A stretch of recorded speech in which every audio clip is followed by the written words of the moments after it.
Okay, good morning, good evening, and good afternoon, and welcome to this presentation on From Wales to New Zealand, development of a novel corrosion prevention method for hidden internal steelwork and bridges.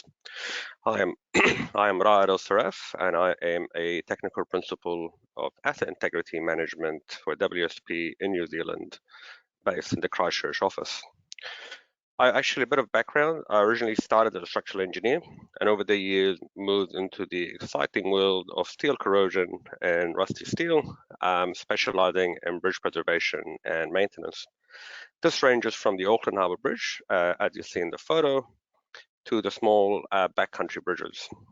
All the way, I also do work on steel buildings, stadiums, wharves, marinas, and transmission towers. Pretty much, if it rusts, we'll sort it out. I've been fortunate to work on projects not only in New Zealand, but also in Australia, Canada, UK, and the Middle East, all of which were developed with WSP Global Team of Material and Asset Integrity Management Specialists. Now, before we start, the presentation will be available in the handout box, and please submit your questions in the chat box, which my colleague Sharon will read out at the Q&A session later. Cool, let's get this show on the road. So this is the agenda for today. There's actually quite a lot to unpack, so I'm just going to head straight into it. So in the midst of the dark days of COVID lockdown back in 2020, I received a call from WSP UK colleagues who want to assist them in the investigation on the possible use of dehumidification on a recently refurbished structural steel multi-girder enclosed bridge. The bridge was M4 British Rail Underbridge, which is this one, and it is located in the UK, in Wales, where that little red dot is, in a little town. It's not far from Bristol, and from a little Welsh town called Undy. The bridge is managed by South Wales Trunk Road Agent, and the use of enclosure was proposed in the UK in the 1980s as an alternative to refurbishing painting steel bridges on site. And basically, you enclose the steel in an enclosure. And the idea behind it is clean steel does not corrode at relevant humidities up to 99% if the environmental contaminants are absent, as per the following report. Hence, so the whole idea was you enclose the steel and you keep it within a relatively benign environment. So from that point, a number of bridges around the UK were then enclosed. So the bridge is a multi-girder bridge built in 1996, 10 steel girders, topped with a 250 millimeter concrete deck, and enclosed with interlocking GRP panels. Now, in theory, the enclosure should have worked.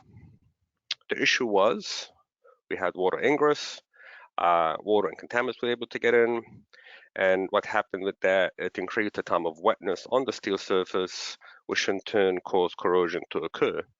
Now, to be fair, it's relatively benign, mainly surface rust in my view, so it looks horrible, but it's not that bad, but pretty much the corrosion was where the water was coming in. So in 2019, all the steelwork underwent a spot repair program. So it was all clean, and a conventional Shreecoat epoxy polyurethane system was applied on the corroded surfaces. And then the question was raised, well, how can we stop that from happening again? Especially that Network Rail was going to take ownership of the bridge. As you probably know, getting into a rail corridor is quite a difficult process. So you can't just get into the bridge at any time. So they wanted to come up with a way to keep the enclosure relatively in good condition. So hence the idea of dehumidification was proposed. Now the idea of dehumidification is not new. It's used very often in the corrosion world, and it's commonly used to keep the cables in cable stayed bridges dry so that they don't corrode, basically. So that's not the novelty bit. To understand the novelty bit, I think we just need to take a step back and understand the science behind corrosion. And so what happened here is increase the time of wetness, and so it should have been a much more benign environment, increase it to a C4 high to ISO 9223, which pretty much very similar to being within an external corrosion environment within 500 meters from the sea, so much higher than what it's supposed to be. But the science of corrosion. So corrosion of steel is an electrochemical reaction. You need pretty much three components. You need a metal, an electrolyte, and oxygen. Put them together, you effectively have a battery. So what we usually do, we improve the anode. In this case, on bridges, we apply a zinc-based coating, whether it's galvanizing, metal spray, or zinc-rich primers, or we remove the electrolyte typically by applying a barrier coating. That's what we typically do. The other way of doing it is also by removing the electrolyte, is by keeping the relative humidity under 40%. So typically with a bridge, you can't control the relative humidity around it because that's the atmosphere. But once you've enclosed it, you have that option. So dehumidification achieves that by keeping that relative humidity under 40%. And what that does, it is below the critical humidity for the deliquescence of ionic contaminants. Now, ionic contaminants in this case are chlorides, which we typically get on bridges. And what deliquescence means is at that point, at certain humidities, moisture is absorbed from the air through the chloride contaminants on the surface, and they basically form and condense on the steel surface. So the typical relative humidity for chloride deliquescence, so sodium chloride, your typical salt, marine salt, is around 77% relative humidity, so it's relatively high. However, a certain percentage of marine aerosol sea salt also got magnesium chloride, which formed at a much lower relative humidity of 34%. So hence why the 40% relative humidity was found to be the magic number where it stopped that from happening. So that's just basic science. It works. Now the problem with having a dehumidification system running 24/7, keeping your relative humidity in such an enclosure less than 40%, is your power bill is going to be very high. So the estimated annual power bill in this particular case was between 40,000 to around 44,000 pounds per year, which when you take a whole of life cost analysis accounted to around 80% of the whole of life cost. So it's clearly a much more, a better solution is required. So a bit of an overview of the problem. We have a solution, but the operational power cost is too high. Now to put in perspective, the dehumidification undiscounted cost over 90 years in total was around 3.7 to 4.1 million pounds, of which 80% of that was power. And you can see that's a problem. And to put it in perspective again, conventional repaint, so if we just leave it as is, and every 30 years we blast and paint and so forth, that was around 3.6 million. So in theory, it's actually cost effective to simply let it go, blast and paint, and away you go. But we wanted to have a better solution than that, because it's a really good idea. So the main target, the main aim is we need to reduce the time of wetness within the enclosure. We want to keep it as dry as possible. And remember, clean steel does not corrode at relative humidities up to 99% if the environmental contaminants are absent. So the question was, can we increase the relative humidity levels within the enclosure so go beyond that 40% relative humidity limit and still minimize the risk of corrosion? So what's the solution, the well solution I called it? So I took my corrosion science and went to our mechanical engineers. We have a couple of mechanical engineers based in our Auckland office, and we said, what do you guys think? Because you guys deal with air conditioning and dehumidification all the time. I don't usually deal with it, but this is the science. What do you think? And they came up with the following. First of all, we have to address the sources of water ingress. Basically, fix that manhole, which has since been fixed. Fix the leaky joints and so forth. Stop water from getting in. Minimize the level of enclosure air leakage. They want to pressurize that enclosure. So we need to make sure that you minimize that. It's just much more efficient from a power usage later on. Wash the steel surface to remove the contaminants. So eliminate that risk. And then we called it a variable dehumidification system, where we're going to target the relative humidity to being less than 85%. Now, remember the previous thing, we said not up to 99%. If you don't have the contaminants, it's okay. We're like, no, we're still going to go around. We're not going to go beyond 85%. So we have a bit of a buffer there. And the whole premise behind it is reducing the overall time of wetness, because if you don't have moisture condensing on the steel, you have no electrolyte, you got no corrosion. And by doing that, we're going to reduce the atmospheric corrosivity within the enclosure to as low as C2, to ISO 9223, and C2 corrosivity as category is similar to an inside of an air-conditioned building. So what that does, we're keeping the humidity of the air inside the enclosure below the dew point humidity level of the steel. So you're not going to get any water condensing, like I said. So it's going to be dry. Now, the novelty bit, how do we do that? So first of all, this is what the previous design, a conventional design of dehumidification, because you need to keep it less than 40%, you actually needed up to 5 dehumidification units. It's a relatively large enclosure. You want to make sure there's enough airflow in between the girders. So they had 5 units. 5 units, loss of power. It's basically a brute force method. It works, but it's very expensive.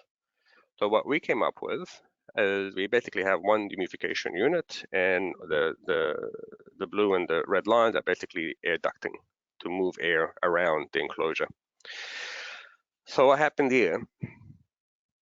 First of all, we monitor continuously with sensors the air temperature inside, outside, relative humidity levels inside, outside, steel temperature. Because the dew point condition is a function of the temperature and relative humidity. So those variables change depending on what the numbers are saying. So we basically created a software that take all that data into place, which then have a simple on-off, whether we have a fan, dehumidification, or whatever. So the idea behind it now is we're controlling the relative humidity levels inside the enclosure, target of 85%. So if we find that the external air relative humidity is less than the internal relative humidity levels, we basically just switch on the fan and we just move that air around. We're getting that drier external air inside the enclosure and reducing the relative humidity that way. That's going to be fine for mainly spring, summer. When the outdoor air temperature is relative humidity is more than the internal one, that's when we have a mechanical cooler inside and a heat pump, effectively, that will then humidify the air, and that will work down to 5 degrees centigrade steel temperature. So that will pretty much taken care of around autumn, early autumn, so forth, and in between. And when the outdoor air cannot be used, that's when the dehumidifier will switch on and bring that relative humidity levels low. So at all points, at all times, we're keeping that relative humidity levels relatively low in relation to the steel temperature, so we don't have any moisture condensing on the surface. So by being smart and having a smart unit, we're able to do that, but it's also not from a power cost. We've actually have the estimated power consumption will reduce by 86%, so only 14% of what was originally of the 45,000 pounds, which now reduced the estimated power bill to just under 5,600 to 6,100 pounds. So over a 90-year life, we're now talking maybe in power costs alone less than £500,000 compared to the 3.7 to 4 point whatever million. So clearly that is a better solution. So that worked great. And then I'm like, well, we got this little bridge in Auckland called the Auckland Harbour Bridge. It's located in Auckland, which is in the North Island of New Zealand. And it's a relatively large bridge. And a bit of background before we get into it. So the truss bridge was built in 1959. Originally it had 4 lanes. In 1969, it was expanded with the box girders, which added an extra 4 lanes. It currently has 125,000 square meters of external coated steelwork. So we're basically now talking about all these hidden, difficult to reach internal steelwork, which is probably around half of that. It's the whole bridge is around just over 1 kilometer long, and navigation span is around 244 meter, which is we call a span 2. And it's currently managed by Auckland System Management Alliance, which consists of the client, Waka Kotahi, New Zealand Transport Agency, the contractors, HEB and Fulton Hogan, as well as WSP, Becker, and SRG. And this is the bridge that I oversee the management of the coating on it for the past 8 years or so. So over the last couple of years, this is the photo again of the Overarch. If you keep your eye on, hold on, let me just get this going, on the boxed up riveted diagonals members. We do have quite a bit of those on the Overarch, and we also have the arch itself, in addition to cords on the underneath the bridge. And that one, the problem with it is they're difficult to reach nowadays. We cannot just go in and blast and paint. Really tight access, and things are beginning to corrode. So now it's a bit of a challenge of how are we able to get in there and clean it and paint it using the conventional methods. But the learnings from the Welsh example was like, hold on, we can do something different now. So what I did is I got my mechanical engineering colleagues again and said, can you took a walk with me? And then they're like, I said, what do you see? And they said, oh, all these, that looks like ducting to them. It's just like air conditioning duct. So they basically came up with an idea where, this is an example of one of those diagonals. We just pump it full of air. We have an intake, an outtake. We have to control the outtake. And this is the unit that they've designed. As you can see, it's relatively small, back of a normal trailer.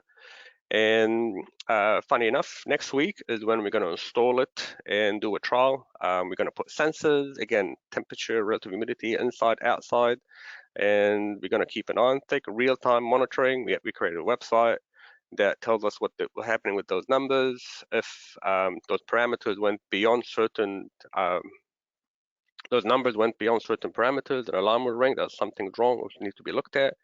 But it's expected that we will be able to keep the inside relatively dry, and the power cost for that is between $370 if we're keeping it New Zealand dollars, if we're keeping it around the 85% humidity mark, or up to $3,700 per annum if we're aiming for less than 40%. Again, that variable dehumidification as required.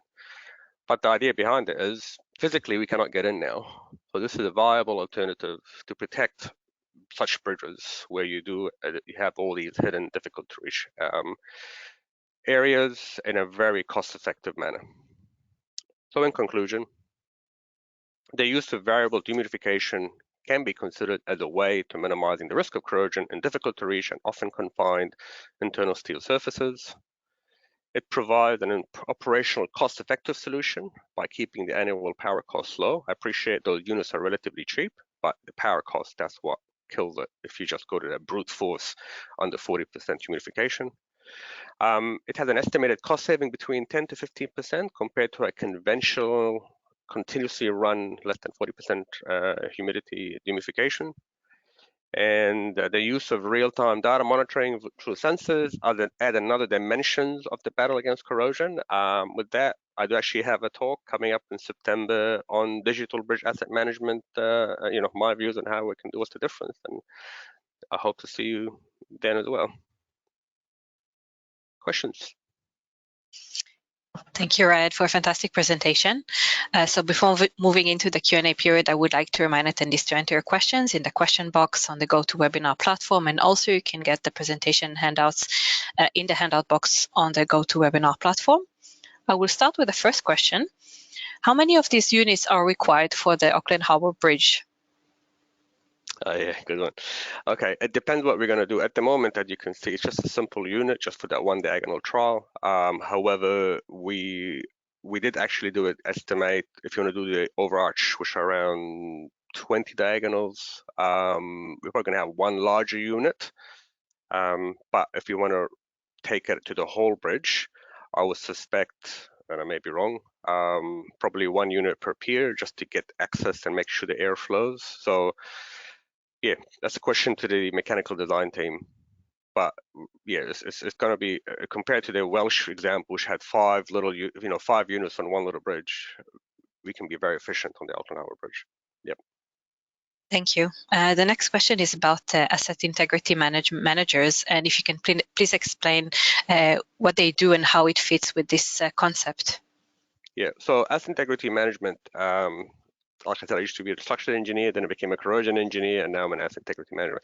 So our job is to manage the integrity of the structure, in this case the bridge, to make sure it's always going to be cost effective to maintain and operate and run. So in this particular, and that's why the idea of this variable dehumidification is excellent from the Harbour Bridge, for example, because we have a difficult to reach, we have a risk, it was difficult to manage, and we've come up with this different way, combining the science of corrosion, mechanical engineering, and so forth, and came up with this new solution. Thank you. What are the usual methods in dealing with corroded steelwork? Yeah, so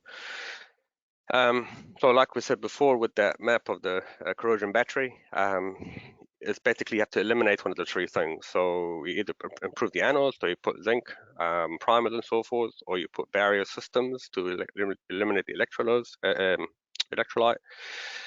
If we're talking about barrier steelwork, that's when, or steelwork in water, then we're looking at using anodes, for example. Again, improving the anode. While the last one is changing the environment. Now, typically on a bridge, it's very difficult to control the environment, which is why we typically paint steel bridges. But in this particular case, whether it's an enclosure or looking at those internal hidden steelwork, then we can bring that option of changing the environments, and this is how we're doing it, by the variable dehumidification. Thank you. The next question is, how will you measure the success of the system? Okay, so in addition to all the sensors that I've been talking about, we're also going to install unpainted steel coupons with a camera as well to have a look at them anytime we want through our webpage. But you have one diagonal that we have the system running, and then we're going to have the adjacent diagonal, which will be the control. And they're going to have these steel coupons on both. And the idea behind the one with the humidification, the coupons will be rust-free, and the other ones will have corrosion occurring over that period. Now, we should have an indication pretty much within a month of running the unit, but we are going to monitor it over a year. So then we can have then we can assess what the annual corrosion rate is. But if all goes well, it should. Our coupons, unpainted steel coupons in the humidified diagonal should be rust-free after a year. Thank you. Considering sustainability, how can this novel dehumidification solution take this into account? Okay. So one thing we're looking for the Welsh Bridge is, can we run the units using solar and wind and so forth? So that's basically pretty much having it as a self-contained system. It's not using power from coal generated plants or so forth. So yeah, that's one way of doing it. But because it's a variable system, the power, the kilowatt hour needed is much more manageable. The option of a solar panel, probably in my view, a solar panel with a battery storage coupled with a little wind turbine, will probably be the way to go, because it's low enough that it's self-contained and it can run itself. Perfect, thank you. The next question is, can you expand upon the use of sensors and real-time monitor that you already mentioned just now? Oh, yep, okay. Yeah, so the whole idea behind it, because it is dependent on the relative humidity of the air, internal, external, steel temperatures, and so forth. So we've installed these sensors all over the show, and we've created the software and to manage all that, because depending on the parameters we're going to set, it will tell the machine, turn on the fans, turn on the humidifier, the condenser, and so forth. So that could be a self-contained little thing. You could just let it run by itself. but we want to take it to the next level, and that's where we're going to connect it to that website, which also allows us to with the camera, see those coupons without having to go and look at it every time. This also allows you to, if something goes wrong, goes out of parameters, it sends out an alarm. It's pretty much the basis of what my view of a digital twin is. A lot of people talk digital twin of structures, building a 3D model and so forth. In my view, that's later. It's all about how to use that data, getting the right data to collect. And this is one idea of using those sensors and the data getting gathered to make the management of the structure in a much more efficient way. Fantastic, thank you. We don't have additional questions, so we're at the end of our webinar session. Thank you so much, Raed, for this fantastic presentation. We look forward to seeing you in additional webinars, and we have more from Raed coming soon in the next few months. So please follow up directly with Raed with any questions that you have so far, and thank you for joining from around the world, and apologies for the early time in New Zealand, and thank you for presenting at this early time. Thank you so much, everyone. Thank you.